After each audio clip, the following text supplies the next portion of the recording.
전해지는 이야기에 의하면 마하트마 간디는 우리가 지금 계속해서 매주일 살펴보고 있는 이 팔복의 말씀을 읽었다고 합니다. 이 팔복의 말씀 3절부터 10절까지의 말씀을 읽을 때마다 무릎을 치며 옳지 맞아 라고 이야기를 했다라고 해요. 왜냐하면 간디는 비폭력 무저항 운동을 일으켰던 인도의 영웅이었죠. 그래서 이 팔복의 내용이 자신이 추구하는 것과 일치되는 부분이 많았기 때문에 옳다 맞다 이렇게 추임새를 넣으며 이 팔복을 읽었다고 합니다.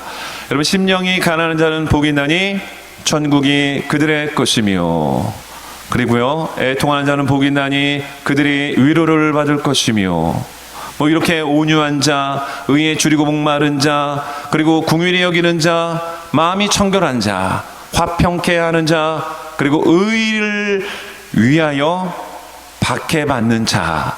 그래서 의를 위하여 박해를 받는 자가 복이 있다라고 예수님께서 말씀하고 계십니다. 자, 그런데 이렇게 팔복을 읽으면서 옳지 맞아라고 추임새를 넣었던 이 마하트마 간디가 11절 말씀을 읽고서는 성경을 집어 던졌다고 합니다. 왜냐하면 11절의 내용이 이렇죠. 나로 말미암아, 예수님이죠. 예수님으로 말미암아 너희를 욕하고 박해하고 거짓으로 너희를 거슬러 모든 악한 말을 할 때에는 너희에게 복이 있나니. 그래서 마하트마 간디가 이렇게 얘기했다고 합니다.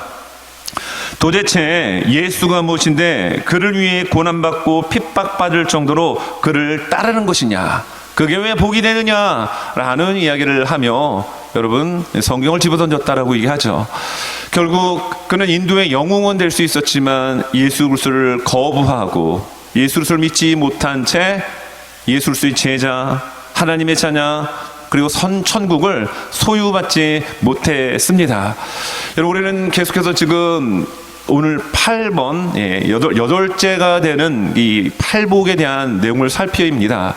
또 특별히 오늘은 우리 교회가 세워진 지 49년이 되는 날인데, 이 말씀을 제가 왜 이렇게 정했냐 하면 원래대로 순서대로 왔기 때문에 그냥 전해야겠다라는 생각이 들었고요. 또 두 번째, 오늘 본문을 왜 정했느냐, 정말 이 시대가 교회를 핍박하고 예수 믿는 자를 박해하는 그런 시대가 되었기 때문에, 또 주님이 이 땅에 오시는 그때가 되면 정말 예수를 진짜 잘 믿는 것이 결코 만만치 않은 그런 시대가 다가오고 있기 때문에 팔복 시리즈로 오늘 마지막 번째 날을, 오늘 49년째 교회가 세워진 이날 아침에 말씀을 전하려고 합니다. 여러분, 예수 그리스도를 위하여 박해를 받는 것이 복이 됩니다. 여러분, 아멘이 되십니까? 동의가 되십니까? 여러분들은 진짜 예수 그리스도의 용사이십니다. 예수 그리스도를 위하여 핍박받고 박해를 받는 것이 왜 복이냐라고 하며 성경을 집어던지는 간디와 같은 분이 오늘 이 자리에는 없을 줄 저는 믿고 싶습니다. 여러분, 성경에 보면 예수 그리스도를 위하여 박해를 받고 핍박을 받는 것이 복이다라고 여러 군데서 말씀하고 있는데, 여러분 성경 말씀을 보게 되면 베드로전서 3장 14절입니다. 자, 그러나 의를 위하여 고난을 받으면 복이 있는 자니라고 얘기합니다. 또 베드로전서 4장 14절에서 베드로가 이야기하기를 너희가 그리스도의 이름으로 치욕을 당하면 복이 있는 자로다. 영광의 영 곧 하나님의 영이 너희 위에 계심이라. 할렐루야.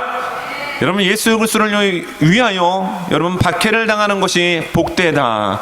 그리고 그리스도의 예수의 이름으로 치욕을 받는 것이 여러분 복되다라고 여러분 성경은 우리에게 가르쳐 주고 있습니다. 자, 그렇다고 한다면 여러분, 의를 위해 박해를 받는 것은 어떤 뜻일까요? 오늘은 이 말씀을 좀 압축해서 좀 간략하게 좀 말씀을 좀 전하려고 하는데, 여러분 10절의 말씀에 의를 위하여 박해를 받는 자는 복이 있나니 천국이 그들의 것임이라. 팔복의 첫 시작점은 심령이 가난한 자는 복이 있나니 천국이 그들의 것입니다 라고 하며, 심령이 가난한 자, 이 세상의 그 어떤 것으로도 채움으로 만족되지 않고 오직 예수로만이 채워질 때 그 심령의 부유함을 느낄 수 있는 그 상태는 이미 하나님의 나라 천국이 그들에게 주어졌다. 이것이 팔복의 첫 번째 단추, 심령이 가난한 자가 받는 복이었는데, 여러분 이 심령이 가난한 자가 받는 이 복을 마지막 여덟 번째 복, 의를 위하여 박해를 받는 자가 받는 복이 동일한 복이라고 하는 것입니다. 그리고 오늘 말씀에도 보게 되면 의를 여러분 위하여 박해를 받는 자와 11절에 나로 말미암아라고 하는 나는 예수님인데 의와 예수님을 동일시하고 있다라는 얘기예요. 또 여러 가지 또 의미도 있지만 오늘 간략하게 말씀드리면, 여러분 의를 위하여 핍박과 박해를 받는다라는 얘기는 예수님을 위하여 핍박과 박해를 받는다라는 것과 동일시해도 별 그렇게 차이가 없습니다. 사실 의인은 예수 그리스도입니다. 죄인이었던 우리가 어떻게 의인이라 칭함을 받을 수 있을까요? 의 되시는 예수님이 이 땅에 오셔서 우리의 모든 죄짐을 지시고 십자가의 모든 죄값을 치르셨기에 죄인된 우리는 의인이라 칭함을 받게 된 것입니다. 의 되시는 예수님, 그런데 그 의 되시는 예수님을 위하여 내가 손해를 보고 핍박과 여러분 박해를 받는다라는 것, 이것이 복되다라고 말씀하고 있고, 더 나아가서 여러분 오늘 12절에 보면 기뻐하고 즐거워하라, 하늘에서 너희의 상이 큼이라, 너희 전에 있던 선지자들도 이같이 박해하였느니라. 우리 믿음 생활하고 있는 훨씬 이전의 믿음의 선배님들, 믿음의 선조들, 정말 예수 믿는 그것 때문에 여러분 얼마나 많은 박해와 핍박과 어려움을 당했느냐. 그런데 그들은 복 있는 자가 되었다, 하나님 나라의 큰 상이 그들에게 주어졌다라고 이야기하며, 예수 믿는 것 때문에 고통과 환난 가운데 있는 현재를 살아가고 있는 그리스도인들에게 성경은 말합니다. 하늘의 상이 크므로 너희가 예수님 때문에 당하는 어려움과 환난을 우회하지 말고 피하지 말고 정면으로 나아가라. 이렇게 우리에게 권면하고 위로해 주고 있습니다. 여러분 예수님께서 사역 감당하시고 십자가 지고 돌아가셨죠. 그리고 예수님 말씀대로 3일 만에 부활하셨습니다. 제자들과 40일 동안 함께 하셨습니다.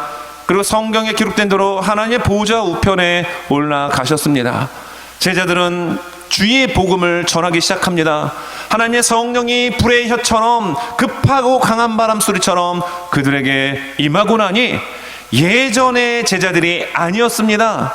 수많은 박해 속에서도 그들은 굴하지 않았고 담대히 주의 이름, 나를 위하여 십자가 지신 예수 그리스도, 그리고 부활하신 예수 그리스도의 이름을 모든 사람들 앞에 담대하게 선포할 때 놀라운 부흥의 역사가 일어났습니다.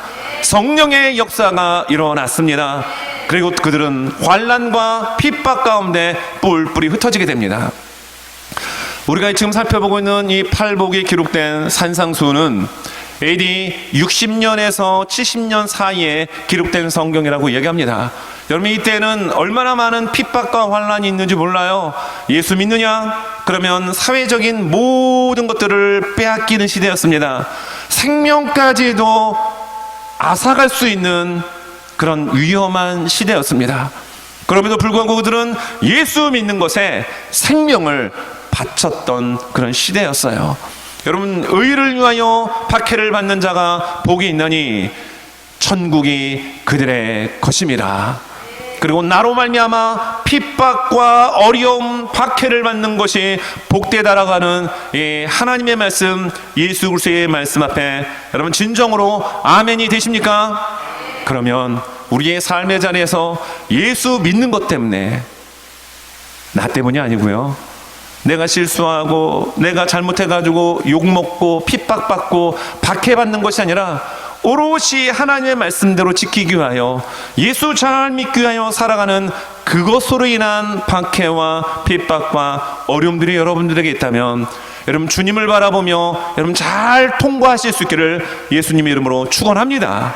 자, 그렇다면 오늘 예수님 때문에 박해받는 자가 복이 있다라고 말씀을 드릴 수 있는데요, 예수님 때문에 왜 박해를 받느냐라는 관점에서 한 두 가지로 살펴보고자 합니다. 여러분 예수님 때문에 왜 박해를 받습니까? 여러분 첫 번째, 예수 믿기 때문에 박해를 받는다라는 거예요. 여러분, 예수님 믿는 것은 우리에게 엄청난 복 중의 복입니다. 저는 어디 가서도 늘 이야기합니다. 복 중의 복은 예수 믿는 겁니다. 예수 믿어야 하나님의 자녀가 되고, 예수 믿어야 천국 가고, 예수 믿어야 이 땅에서 하나님이 주시는 그 하나님 나라의 희락과 기쁨을 우리가 경험하며 살 수 있기 때문입니다. 뭐 돈 많이 벌고 건강하고 출세하고 뭐 사회에서 뭐 인정받는 인지도가 팍팍팍 올라가는 이게 복이 아니라, 진정 우리에게 복 중의 복은 예수 믿는 것입니다. 예수 믿기 때문에 박해받는다라는 거예요. 예수님께서 십자가 지시기 전날 밤 다락방 담화에서 예수님은 이런 말씀을 하십니다. 자, 이 말씀이 요한복음 15장 18절 19절의 말씀인데요. 자, 이 말씀 앞에 보면 우리 같이 한번 읽겠습니다. 시작. 세상이 너희를 미워하면 너희보다 먼저 나를 미워한 줄을 알라. 너희가 세상에 속하였으면 세상이 자기의 것을 사랑할 것이나 너희는 세상에 속한 자가 아니요 도리어 내가 너희를 세상에서 택하였기 때문에 세상이 너희를 미워하느니라. 예수님의 말씀입니다. 예수님이 어떤 말씀을 하고 계시죠? 세상이 너희를 미워하게 될 것이다. 왜 미워하느냐? 내가 너희를 택하였기 때문이다. 하나님께서 택한, 예수님께서 택한 자녀들은 누구를 바라보고 따라가고 믿습니까? 예수님 믿습니다. 예수님만 바라봅니다. 예수님만 따라가게 되어 있습니다.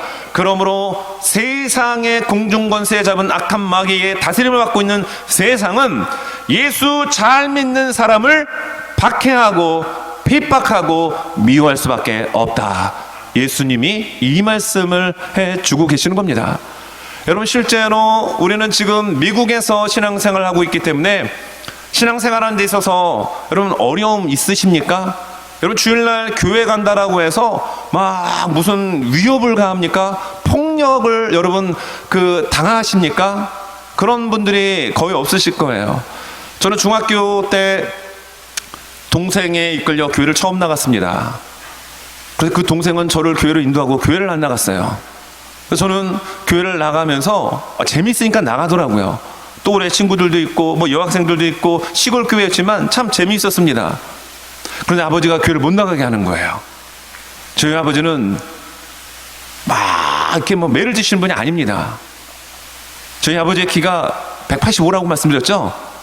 몸무게 거의 100kg에 육박하는 몸입니다. 몸이 배가 안 나오셨어요. 몸이 근육질의 몸이에요. 옛날 씨름하면은 거의 뭐 소를 받았다라고 하는 뭐 전설 따라 삼천리와 같은 이야기들이 있었지만 정말 몸이 좋으셨습니다. 그러니까 저보다 키가 더 크신 거죠. 그러한 몸을 가지고 교회 간다라고 돼지 가죽끈을 손에다 마시고 저를 후려내리치시는데 몸에 맞을 때 진동이 오는데요. 와, 이건 거의 뭐 표현할 수 없는, 체급이 비슷한 분이 이렇게 하면은 견뎌내는데, 여러분 거의 100kg에서 90kg 후반대 근육질의 185의 그 장정 그 분이 여러분 이걸 해가지고 내리치는데요. 온 몸이 정말 아팠습니다. 여러분, 제가 교회를 나갔을까 안 나갔을까요? 나갔습니다. 그래도 나갔어요. 여러분, 정말 지금은 그런 경우는 많지 않을 것입니다. 그렇죠? 그러나 정말 믿음 지키기 위해서 많은 것을 희생하는 그런 환경들이 여러분 우리 시대에도 여러분 공존합니다. 여러분, 오픈 도어 선교회라고 있더라고요. 이 선교에서 보니까 매년 선정하는 기독교 박해 순위의 국가를 이렇게 내놓게 되는데요. 여러분, 가장 전 세계에서 예수 믿는다라는 이유 때문에 박해하고 핍박하는 1순위 되는 나라가 어느 나라일 것 같습니까? 그렇습니다. 북한입니다. 거의 한 23, 4년 동안 1위 자리를 빼앗기지 않았어요. 한번 나이지리아인가? 한번 뺏긴 적이 있고요. 계속 북한이 1위를 했습니다. 올해도 마찬가지였습니다. 여러분, 이 통계에 보게 되면은 지금 그 선정 그 지수가 나오는데 이것이 월드 와치 리스트라고 해서 WWL에서 수치가 나옵니다. 그림을 한번 잠깐 보겠습니다. 그림은 이 모습의 그래프는 2018년부터 2022년도까지의 기독교인들이 박해받고 있는 수치를 그래프로 그린 겁니다. 어떻습니까? 그래프가 이렇게 쭉쭉쭉 올라가죠. 근데 저기 2022년도인데 2023년도엔 더 늘어났습니다. 2024년도에는 무려 그 박해받고 있는 전 세계 기독교 인구가 3억 6,655만 4,100명입니다. 그럼 전 세계 기독교, 예수를 믿는 그러한 사람들 7명 중에 1명은 예수 믿는 것 때문에 심각한 핍박과 박해를 받고 있다라는 얘기예요. 여러분, 올해 지금 북한이 1위였습니다. 계속 아마 당분간 그렇게 될 것 같습니다.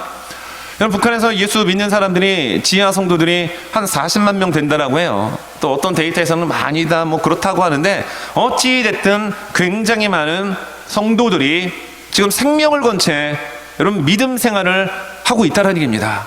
걸리면 아우지 탄광 갑니다. 숙청당합니다. 이런 가운데도 예수 그리스도를 믿는, 박해와 핍박 가운데도 주님 붙드는 여러분 북녘 땅의 성도들이 40만 명이 된다고 하는 것은 여러분 우리가 놀라운 은혜요, 또한 경각심을 우리에게 불러일으키고 있습니다. 너무 편안해서 정말 우리는 신앙생활을 게을리하고 있지는 않습니까? 전 세계 예수 믿는 사람 중에 7명 중에 1명은 심각한 핍박과 박해를 받고 있다는 사실이에요. 실제로 여기에 홈페이지에 나와 있는 자료를 뽑아보니까요, 살해된 기독교 인구수가 올해 2024년도입니다. 올해 4,998명이에요. 거의 5,000명이 예수 믿는다는 이유 때문에 살해를 당했습니다. 그리고 공격받은 교회와 기독교 건물이 14,766건이나 됩니다. 2023년 작년에 2,110건밖에 안 됐는데 올해 2024년 들어서 기하급수적으로 교회와 기독교 건물들이 테러를 당하는 일들이 이렇게 많이 일어나고 있다는 얘기예요. 근데 우리는 왜 잘 모를까요? 언론에서 그것을 소개하고 있지 않기 때문입니다. 기독교인을 폭력을 행사하는, 폭력 지수가 가장 높은 나라는 1위가 나이지리아였습니다. 그리고 박해하는 국가 6위가 나이지리아였어요. 제가 한 10여 년 전에 어떤 한 동영상을 주일날 설교를 토요일날 하면서 그 영상을 누가 보내줬는지를 모르는데 보고 정말 눈물을 흘린 적이 있었습니다. 나이지리아의 예수 믿는 성도들이 그 동네 사람들에 둘러싸여가지고 발길질 당하고 침뱉음을 당하고 무슨 나무를 꺾어서 머리를 그냥 치고 걷어차고 그들에게 불을 붙이는 장면이었습니다. 여러분, 살아있는 사람 몸에 불을 붙여요. 수많은 동네 사람들이 그 모습을 바라보며 살기 위해서 일어난 사람을 발로 걷어차고 주먹으로 때리고 그 나뭇가지로 후려치는 장면을 보며 정말 마음이 아팠습니다. 그런데 공교롭게도 나이지리아가 박해 국가 6위고요. 기독교인을 폭력 행사하는 지수가 가장 높은 1위 국가로 계속 뽑히고 있다는 얘기입니다. 그리고 미얀마가 4위에 올라가 있더라고요. 여러분, 미얀마라고 하는 나라는 제가 말레이시아에서 목회를 할 때 저희 교회 성도분들이 대부분 식당을 했습니다. 그 식당에 미얀마에서 돈 벌러 말레이시아 와서 주로 한국 식당 종업원으로 주방에서 일들을 많이 했습니다. 근데 어느 날 이 미얀마 직원들이 밖에 심부름을 보내는데 안 나가는 거예요. 왜 안 나가느냐? 미얀마 쪽에 있는 무슬림들이 말레이시아까지 와서 정글칼을 들고 다니며 예수 믿는 자기 동포 미얀마 사람들을 발견하면 목을 잘라 죽이는 사건이 일어났습니다. 한국어 버전은 목을 치라라고 나오는데 여러분, 꾸란에서는 예수 믿는 배교한 사람들이 있다면 목을 잘라가지고 죽이게끔 되어 있습니다.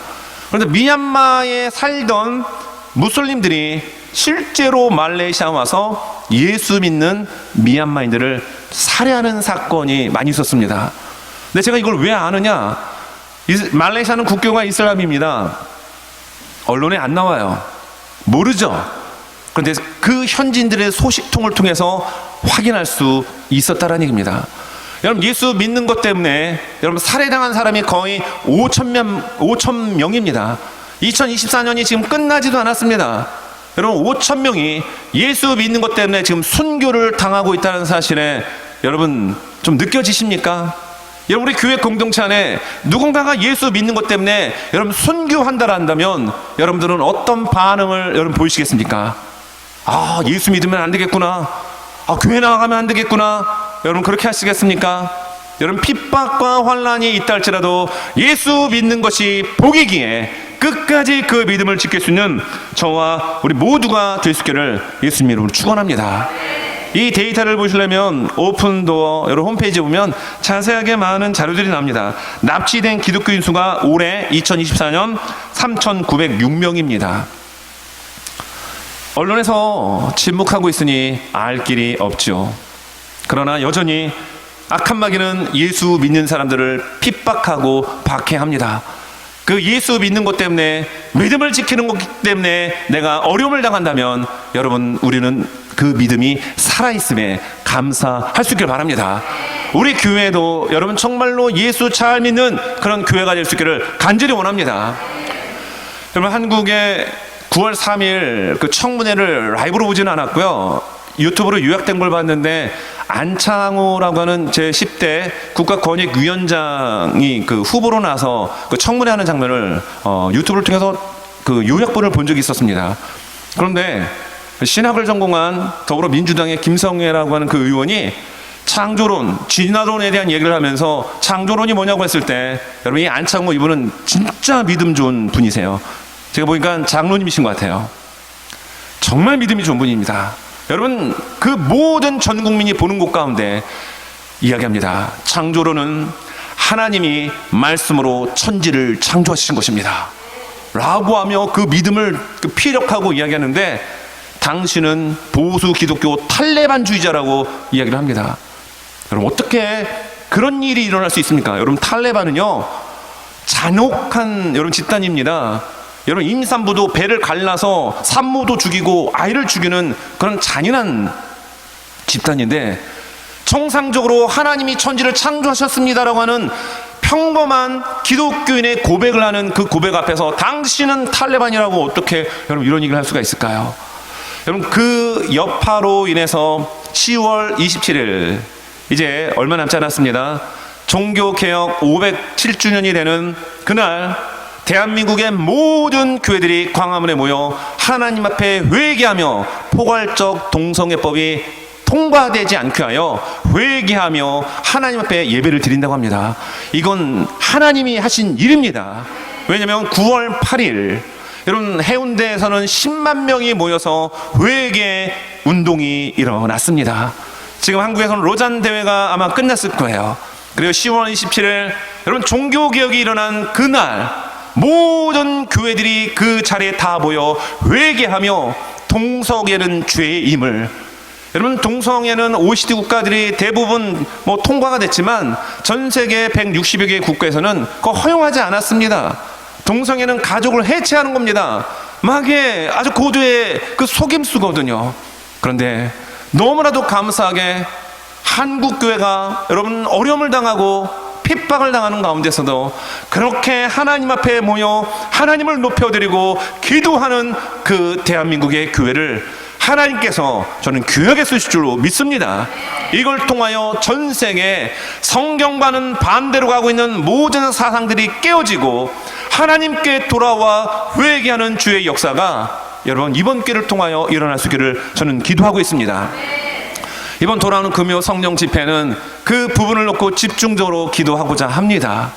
자, 그러면 49전을 맞이한 우리 교회는 정말 외부의 박해 가운데 그 믿음을 지킬 수 있는 교회가 될 수 있느냐, 여러분 질문해야 합니다. 여러분, 우리 주님의 몸된 교회 트렌톤 장로교회는 그 외부의 어떤 핍박과 박해 가운데서도 믿음을 지킬 수 있는 교회가 될 수 있기를 간절히 원합니다. 여러분, 코로나가 2020년 3월 7일 즉에 어떤 한 분의 그 발생자가 나면서 이쪽 전체가 공포의 분위기에 들어갔습니다. 교회들마다 모이지 않고 뭐 여러 가지 유튜브나 이런 걸로 한다라고 이야기를 했어요. 근데 저는 저의 목회 철학은 예배당에서는 예배의 불씨가 꺼지면 안 된다라는 생각을 갖고 있습니다. 그래서 2020년 4월달 저희 교회에서는 한 번도 새벽 예배를 쉰 적이 없어요. 쉬는 날 빼고는 뭐 금요 성령 집회 끝나고 그 다음날 토요일 날이라든지 이런 경우를 빼고는 항상 예배를 드렸습니다. 여러분 아시는 것처럼 도루가 채플실에서 우리는 새벽 예배를 드렸어요. 근데 공간이 좁다 보니까 이쪽으로 옮겨서 넓게 앉아서 예배를 드렸죠.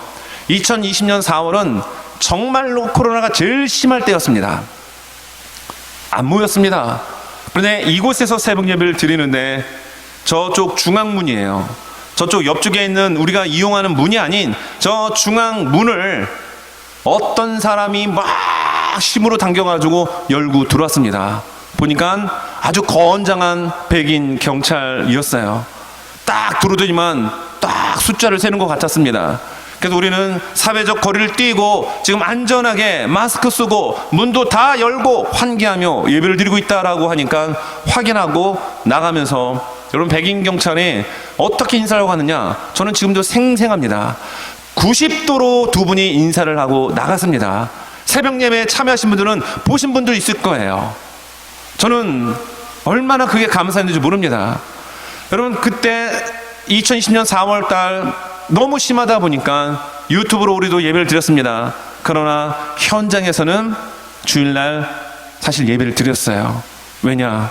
하나님 앞에 드려지는 예배당, 그 어떤 일제시대에도 예배의 불씨를 꺼뜨리지 않았던 대한민국의 교회, 디아스포라 한인으로서 물론 그것이 도시에 있는 교회들은 쉽지는 않았을 겁니다. 우리 교회는 약간 시골적인 분위기니까 그게 또 가능했던 그 이유도 있습니다. 어찌됐든 그 현장에서 예배를 드리고, 여러분 그럴 때 모든 사람들이 좋습니다 좋습니다 라고 했을까요? 아닙니다.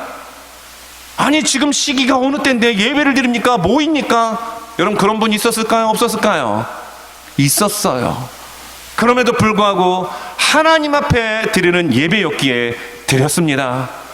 그 자리에 나오신 소수의 몇 분들 계셨어요.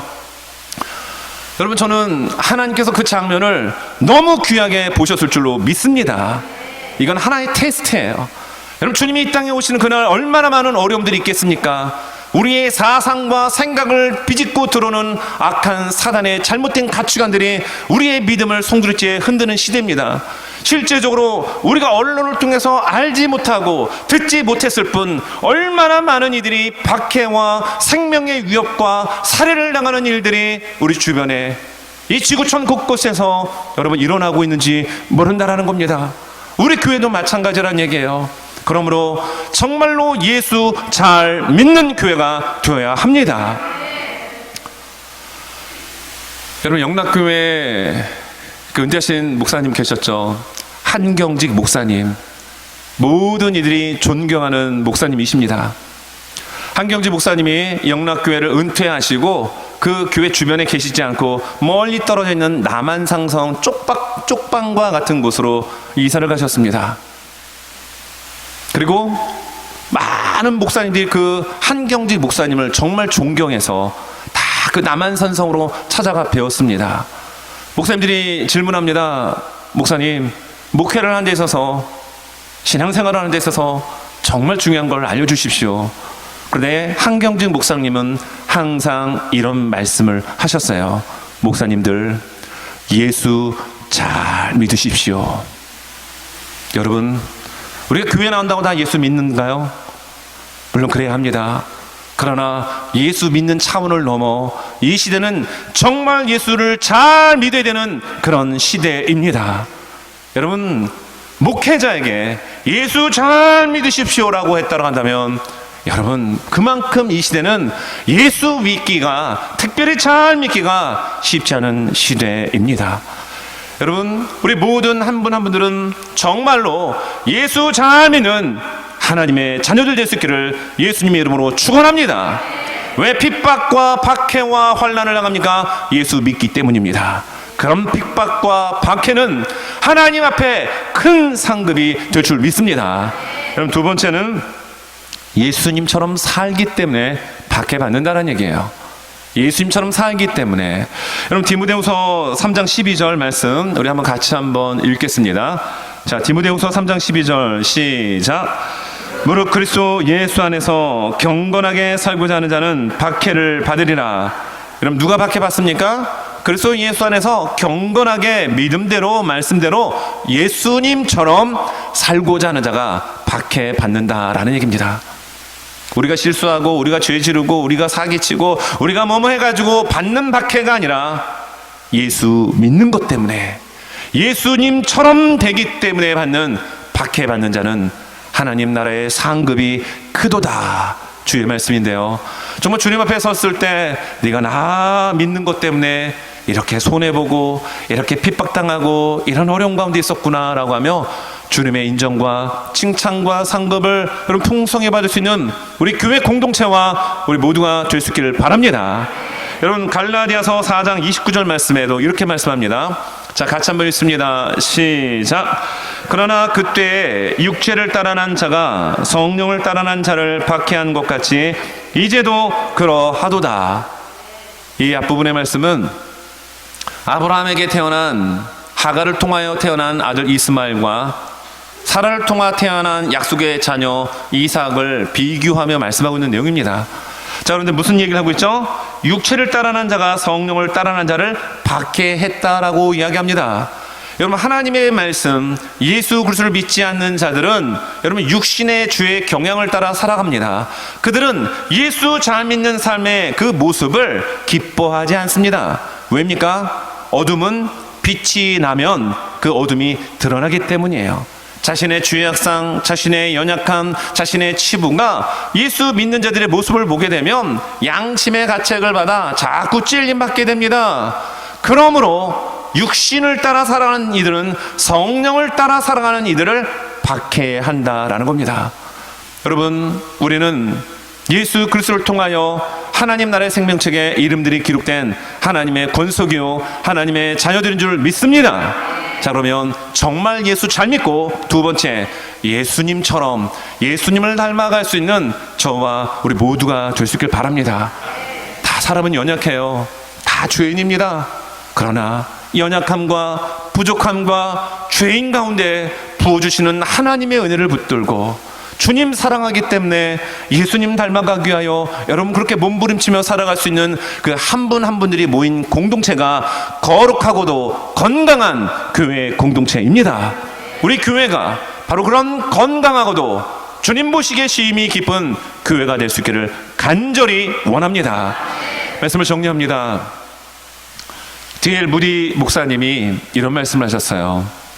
사탄은 익지 않은 열매의 나무는 흔들지 않는다. 여러분 사단이 흔드는 나무는 아주 풍성한 열매가 무르익은 나무를 흔든다는 얘기입니다. 여러분 지금 우리는 한 8주에 걸쳐 팔복에 대한 얘기를 살펴봤습니다. 여러분 이 팔복에 대한 얘기를 들을 수 있는 사람은 하나님과 나와의 관계가 여러분 회복된 사람들입니다. 복을 받은 사람들입니다. 이걸 지켜야 복을 받는 게 아니라 이미 복을 받았기 때문에 마음이 가난하고 애통할 수 있고 온유할 수 있고요, 의에 줄이고 목마를 수 있고, 그리고 긍휼히 여기는 마음을 품게 되고 여러분 마음이 청결할 수가 있고요, 화평한 피스메이커의 삶을 살 수 있고, 의를 위하여 예수 그리스도를 위하여 핍박과 박해받는 것을 기쁨으로 여길 수 있다라는 얘기입니다. 팔복에까지 이르렀다라는 얘기는 그의 성령의 열매가, 그의 삶의 열매가 하나님 보시기에 아름답게 익어갔다라는 얘기예요. 근데 사단은 그걸 노리지 않고 익은 열매를 흔들어 댑니다. 그러나 하나님의 성령이 붙드는 자, 주의 영이 함께하는 자는 사단의 흔들림 가운데 넘어지지 않도록 주의 강력한 능력의 손이 우리를, 교회 공동체를 붙잡아 주실 줄 믿습니다. 예수 잘 믿어야 합니다. 그리고 예수님을 잘 따라야 합니다. 예수님처럼 우리는 살아가야 합니다.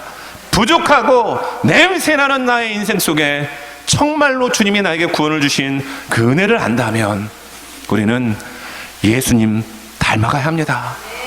여러분 보통 사랑하는 사람이 있으면 그 사람을 닮아간다고 얘기하죠. 여러분들이 어떤 멘토로 삼은 분이 있다면 여러분 그분의 말투, 그분의 제스처, 그분이 살아가는 삶의 스타일을 본받고 싶어집니다. 왜냐고요? 사랑하기 때문에. 우리가 정말 예수님 잘 믿는다는 얘기는 예수님 사랑하는 것입니다. 예수님 사랑한다면 예수님처럼 살고 싶은 마음이 우리 안에 부어지게 됩니다. 아니요, 이미 우리 안에는 그리스도의 영, 하나님의 영, 성령이 우리의 심령에 충만히 임하여 주셨습니다. 그러므로 예수 잘 믿고 예수님처럼 살아가는, 정말 예수 믿는 것 때문에 박해를 받는 것을 기쁨으로 여기고 하나님 나라의 그 상급이 차곡차곡 쌓여지는 것을 바라볼 수 있는 저와 우리 모두가 되어야 합니다. 여러분, 2차 세계대전이 한참 일어나서 모든 민족과 종족들이 고통받고 있는 그때 디트리 보니퍼라는 목사님께서 이 나치 또 히틀러에 저항하는 운동을 펼쳤습니다. 그리고 잡혔습니다. 감옥에 갇혔습니다. 그러던 때 그가 1944년 12월 19일이었던가요? 사랑하는 약혼자에게 그리고 가족들에게 한 통의 편지를 씁니다. 그리고 그 편지의 후반부에 그의 신앙적 고백의 시를 쓰게 되는데 그 내용은 이랬습니다. 선한 능력에 고요히 둘러싸여 보호받고 위로받는 이 노을람 속에 그대들과 함께 오늘을 살기 원하고 또한 그대들과 함께 새로운 한 해를 맞이하고 싶습니다. 지나간 것들이 여전히 우리의 마음을 산란하게 하고 어두운 날들의 무거운 짐은 여전히 우리를 짓누르지만 주님, 두려움에 떠는 우리의 영혼에 당신께서 마련해 두신 구원을 보내주십시오. 고난의 잔이 쓰디쓴 고통으로 넘치도록 채워진다 할지라도 당신의 선하신 사랑의 손으로 두려움 없이 감사히 그 잔을 건네받겠습니다 라고 하며 그 후반부에 긴 시의 내용을 이어서 보내게 됩니다. 여러분, 이 보니퍼 목사님은 결국 그 다음해인 1945년도에 처형을 당하게 됩니다. 우리는 그것을 순교라고 이야기를 하죠. 여러분, 이렇게 예수 믿는 거, 그리고 수많은 이들을 살상하고 죽이는 일 가운데 대항하는 거, 저항할 때 여러분 감옥에 갇히게 되고, 그리고 고문과 많은 자기의 육신을 조여는 그 고통 속에서도 그는 주님을 바라봅니다. 주의 선한 능력이 나를 안아주십니다. 내 이 고통의 쓴 잔을 주님께서 내게 허락하여 주셨기에 나는 감사히 받겠습니다. 예수 믿는 것 때문에 당하는 핍박과 박해와 고통이라고 한다면 그 잔을 거부하지 않고 나는 받겠습니다. 여러분, 디트리티 이 본휘퍼의 목사님의 이 고백이 저의 고백이요, 우리 사랑하는 모든 한 분 한 분들의 고백이 될 수 있기를, 그리고 또 그렇게 살아낼 수 있는 우리 모든 믿음의 공동체가 될 수 있기를 예수님의 이름으로 축원합니다.